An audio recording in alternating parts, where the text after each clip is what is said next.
ይጀምራል ጽሁፉን ማለት ነው። ፎቶግራፉን ይጠቀምና የሰራዊቱን የተመረቀውን ሰራዊት እና አመራሮቹን ያደርግና አመኩን ማልጅደማ አይላል። አሁን ይሄ አመኩን ማልጀቹ ዳይላል። አሁን ይሄ ምን ማለት ነው ብሎ ይጀምራል። ሪጴሎላ ሄዱ ቤክና በጣም በርካታ የሽምቅ ተዋጊ እናውቃለን። አናተና ሂነገሬ እንደዚህ አይነት አይቼ አላውቅም። ያገዛዙ ደጋፊ እኮ ነው። የቃላቅ እንትን ነው። ኩን ሞቱማ መለ ሪጴሎላ እንጂ ደሙ ይላል። ይሄ መንግስት ነው እንጂ እንዴት ሸማቂ ነው ይባላል? እና ያው በሱ አገላለጽ እንግዲህ ሽፍቶች ነው የሚለው ሆገናን ሽፍቶታ ጉዳቶ እኮ ጎጃሚራ ወሎ ደቄ ነገኙማን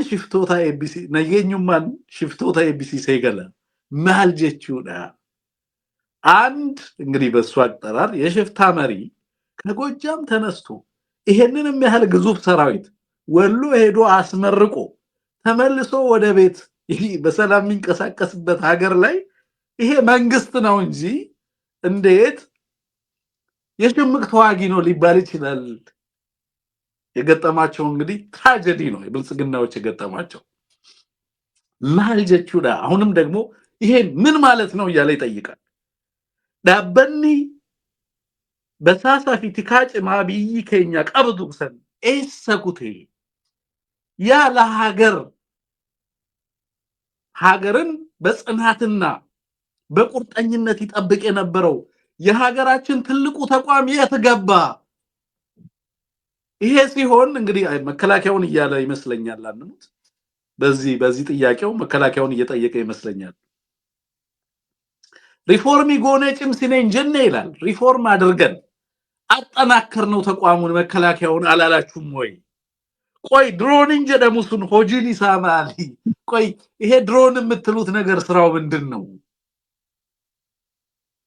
ለእንደዚህ አይነት ሁኔታን መከታተል ካልቻለ የድሮኑ ጥቅም ምንድነው?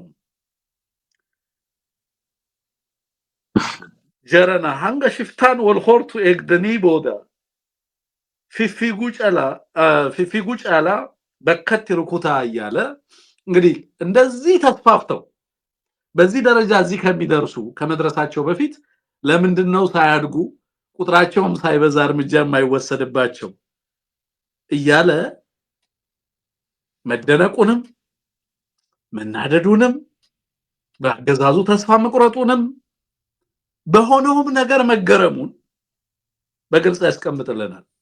ይሄ መንግስት ነው እንጂ የኔ ቴክ ከዚህ የወሰድኩት ከዚህ አጠቃላይ ከግለሰቡ ከኡመር አብዲ ያው ሽፍታ እያለ እንግዲህ አማራን ህዝብ ትግል ቢገልጸው ሊያሳንሰውና ሊያቃልለው ቢሞክርም ከዚህ የወሰድኩት ትልቁ ነገር ምንድነው? ይሄ መንግስት ነው እንጂ የሽምቅ ተዋጊ አይደለም። እኛ በህይወታችን ብዙ የሽምቅ ኃይሎችን አይቻለው ይላል አንሙት። በጣም ብዙ ሽምቆችን አይቻለው። በዚህ ደረጃ እያሰለጠነ በዚህ ደረጃ ራሱን እያበቃ በዚህ ደረጃ እየተደራጀ እንዲህ አይነት ኃይል የሚያስመርቅ አይቻላውቅም።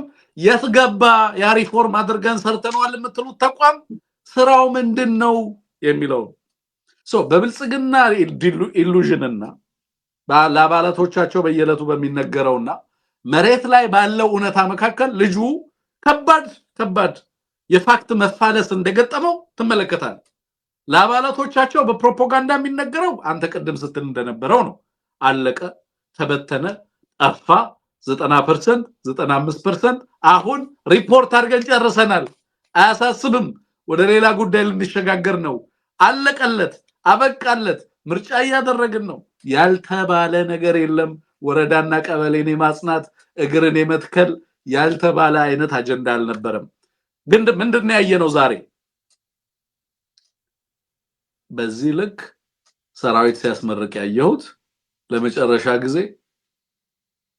ይሄ አገዛዝ ህዝብን ሊወጋ በህዝብ ሀብት በኃይል ያፈሳቸውን ወጣቶች በተለያዩ ማሰልጠኛ ጣቢያዎች አጉሮ ሲያስመርቅ ተመልክቻለሁ።